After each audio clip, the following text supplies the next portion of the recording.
4A Games' first two entries in the Metro series sit amongst the top first-person shooters of the previous console generation. The dark, decrepit tunnels of Moscow's post-apocalyptic metro system induced a suffocating sense of claustrophobia from the opening credits and haunted you long after you put the controller down.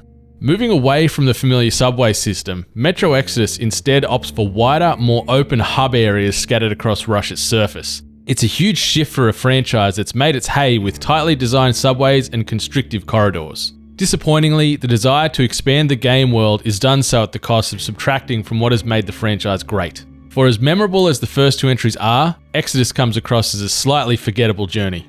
Taking place 12 months after the events of Last Light, Exodus sees series protagonist Artyom searching for safe haven on the desolate Russian surface. Artyom is portrayed as a man who is close to breaking point. His peers, outside of his wife Anna, see him chasing an unobtainable dream. Flash forward about 15 minutes in game, and said crazy dream becomes reality. You're proven right and abandon the Metro. Abandoning the Metro isn't just a narrative hook for expanding the horizons of the series' design. It's a metaphor for abandoning the style and design of the original games. Exodus takes the core sense of desperation out of Metro. Previous entries had a big focus on inventory management as a key means to survival. Exodus moves away from that approach, instead adopting the mantra of Oprah, "Where we all get resources!" Moving from mission to mission, you're constantly earning weapons, attachments, as well as the means to craft them. They appear at such a high rate that you'll be tripping over crafting materials at every turn, transforming Exodus into more of a generic shooter that forgives you for being reckless and trigger happy. Not a bad thing by any means, but this is a substantially different experience when compared to the first two games in the franchise. The game's hub worlds are flush with side activities, but most feel rushed or without purpose. NPC bases are more often than not placed along routes to the main missions, limiting the need for exploration and self-discovery.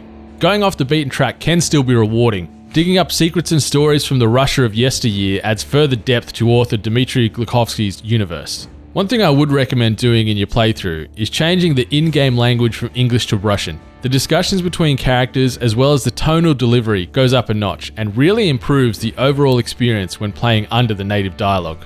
Thankfully, throughout the entire gaming experience, Metro Exodus maintains a strong sense of quality, especially in its animation.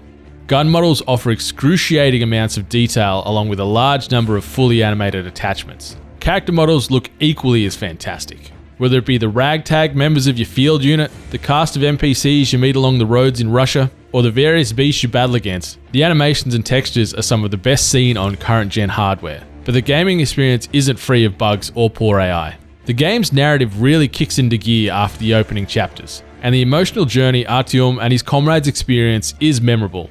You'll meet a diverse cast of characters on your journey, most of whom have their own story arcs and undergo some kind of character development during your playthrough. The overarching story is easy to follow for people who are new to the franchise, coming off as something between Indiana Jones and The Walking Dead. The horror elements aren't as frequent as 2033 and Last Light, but still manage to get the heart pounding. When Artyom is thrust into tense, dimly lit situations where your gas mask impedes your vision and your lighter barely manages to project what's in front of you, it is terrifying. One of the best moments in the entire game sees you exploring an underground military bunker rampant with mutated insects. I don't want to spoil the experience, but that mission's design and usage of light is so perfectly executed.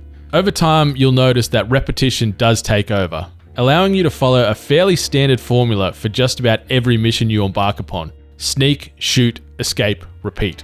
It doesn't help that many of the missions you fight through feel like paint-by-numbers shooter levels in open environments. For a lot of outside missions, you can just plant yourself in a corner and take out more than half of your enemies from a safe distance. If you take damage, simply crouch in a corner and craft a healing item. No big deal. Unfortunately, Metro Exodus is just an okay game that throws away the core DNA the series is known for in favour of a much larger scope. It loses too much and gains nothing outside of its impressive visuals. Metro Exodus may be bigger in scope than previous Metro games, but that vast landscape created by 4A Games is devoid of any real hook, instead favouring style over substance. For those hoping for the same suffocating atmosphere from 2033 and Last Light, you will be disappointed. If you're a fan of first-person shooters, interesting characters, or post-apocalyptic worlds, I'd recommend picking up a copy of Metro Exodus, especially if you can find it on sale.